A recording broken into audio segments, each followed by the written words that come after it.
Eu sou formado em Relações Internacionais, né? Tenho MBA em Gestão Empresarial. Eu morei fora do Brasil bastante tempo por conta da formação, então fui trabalhar comércio exterior. Fui para Nova Zelândia, morei 1 ano para pegar o diploma de inglês, depois fui para a China, onde fiquei 4 anos, o primeiro ano para aprender o mandarim e depois trabalhar com comércio exterior Brasil-China, né?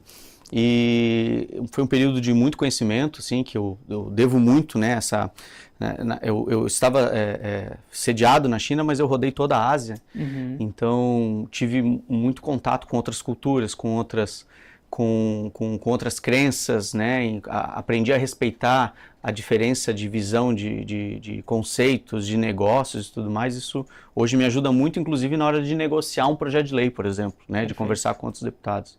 Depois eu voltei para o Brasil, eu fui gestor de desenvolvimento econômico de Joinville, de Jaraguá do Sul, e nesse período eu trabalhei muito a questão da tecnologia aqui em Joinville, principalmente.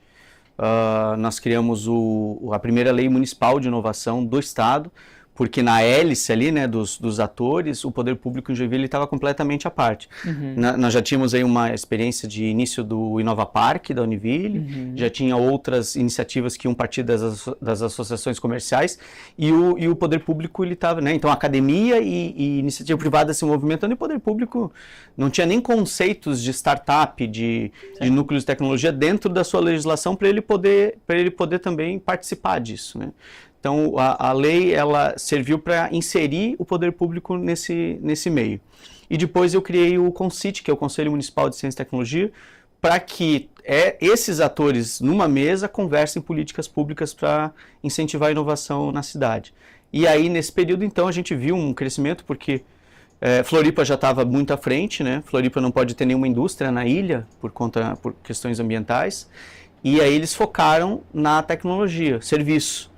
E hoje o serviço já arrecada mais ISS que turismo, né? O tecnologia em Florianópolis há anos já, fruto dessa evolução que eles começaram antes. E Joinville foi na esteira, cresceu bastante, hoje já estamos em 2º lugar, se a gente pegar os rankings aí do estado, né? Mas justamente por conta desse início que foi lá em 2012, por aí que a gente começou esse movimento em Joinville.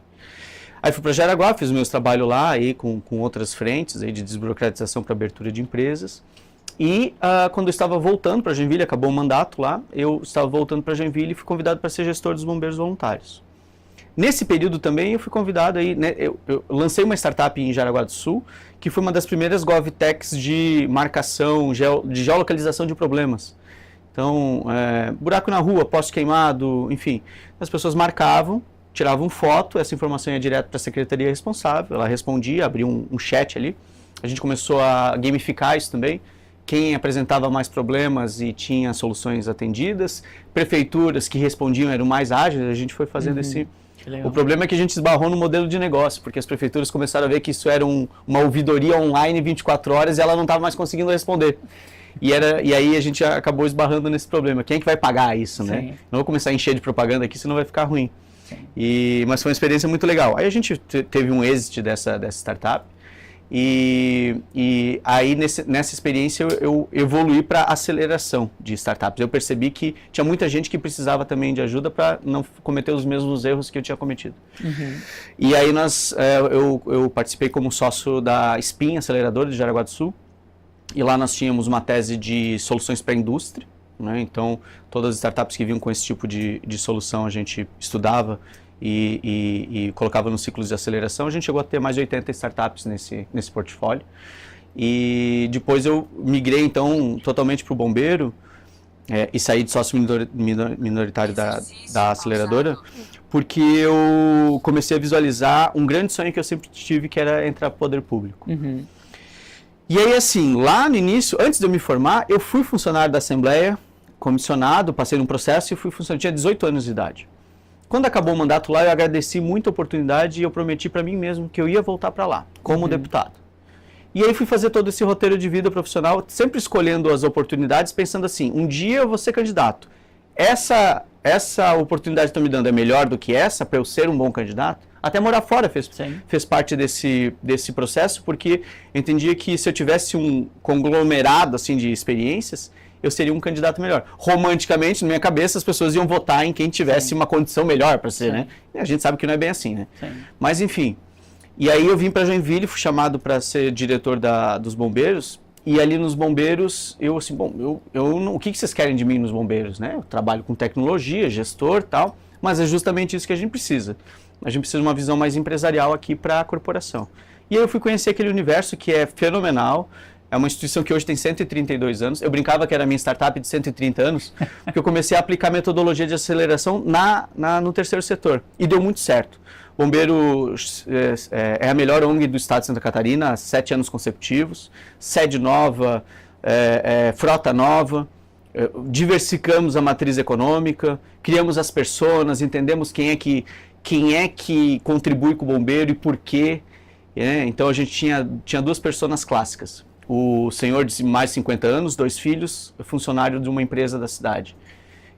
Nunca precisou do bombeiro, contribui mensalmente na conta de luz. Rapaz, motociclista, 25 anos de idade, cliente do bombeiro, atendeu uns 15 por dia, não contribui com os bombeiros. Por quê?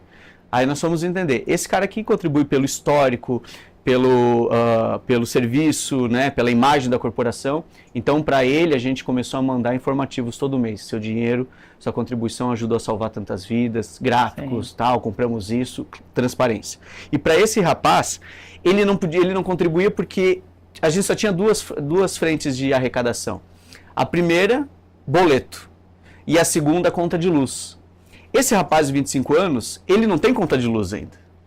E boleto é um saco pagar. Ele não quer pagar boleto. É ruim, dói, né? Como é que a gente vai fazer ele contribuir, então? E aí nós criamos essa matriz econômica diversificada que foi de eventos como corrida, ampliamos o avanço do Bombeiro Mirim, criamos uma grife dos bombeiros, a gente fez uma série de outros produtos para que ele pudesse contribuir também. E aí esse rapaz, com uma camiseta que ele comprava da gente, ele contribuía quase 1 ano do que aquele senhor que dava 10, 20 reais na conta de luz todo mês.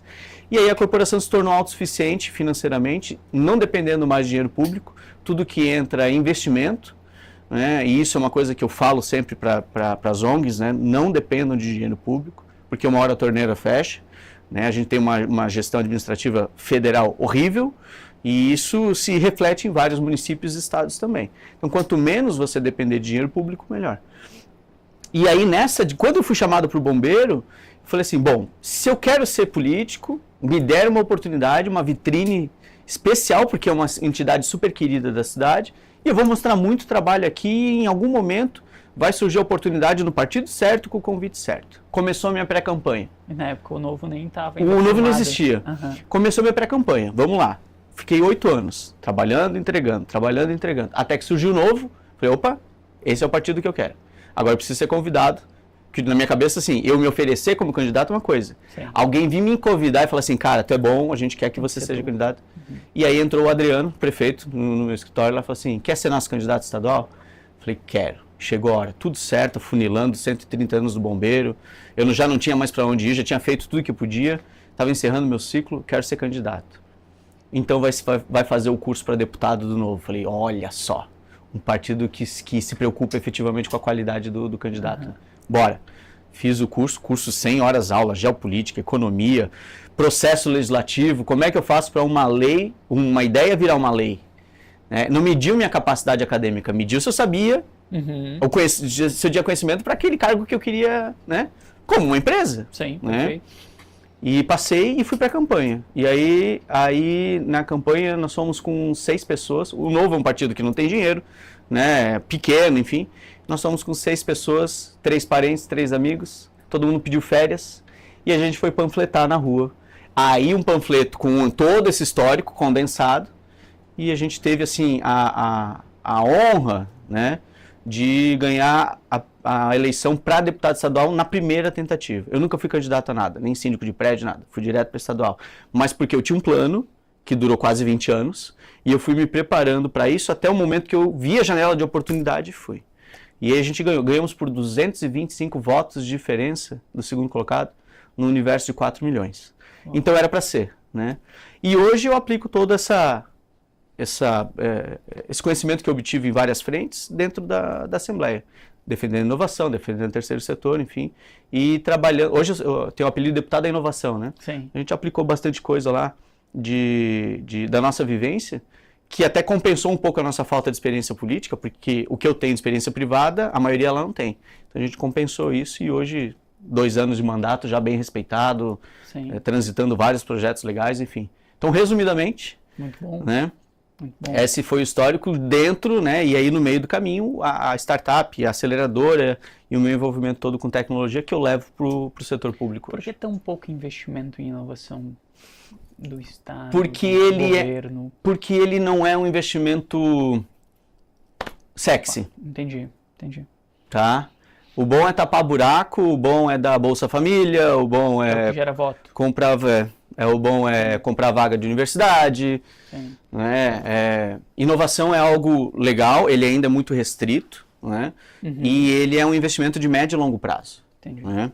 A startup tem que dar certo rápido, mas o retorno disso ele é mais complicado. Então, hoje a gente dá muita atenção para questões básicas e que precisa, saúde, segurança e educação, mas a gente gasta muito mal esse dinheiro e não consegue pensar em formas mais práticas de investir em tecnologia e ter um retorno disso. Eu fui para Israel em 2023, no final do ano, e lá para entender o ecossistema, como que se desenvolveu tanto um país de 50 anos no meio do deserto e é um ícone de tecnologia hoje, né? E aí lá eu vi que o poder público, ele se apossou disso, né? O poder público, ele investe em empresas. Os professores investem nos alunos, viram sócios dos alunos que abrem startups. Então hoje o stencil de coração, pendrive, o sistema de GPS, que a gente chama de GPS hoje, né? Tudo israelense, tudo em sociedade com o governo israelense, que hoje arrecada royalties tanto quanto impostos no país. Então eles perceberam isso, né? E o Brasil também, se tem um estado que tem essa capacidade de fazer isso, é Santa Catarina. Sim. Mas ainda assim é difícil. A gente tem uma Secretaria de Ciência e Tecnologia que é bem estruturada, mas não tem caneta, né? Ela tem muita ideia boa, mas tem dificuldade de aplicar. E tudo isso porque a gente está sempre no modo sobrevivência, né? O que eu faço hoje para poder ter um resultado amanhã, mas não consigo pensar no que eu posso fazer hoje, né? Para poder ter um resultado a médio e longo prazo, que seria investir em tecnologia. Né?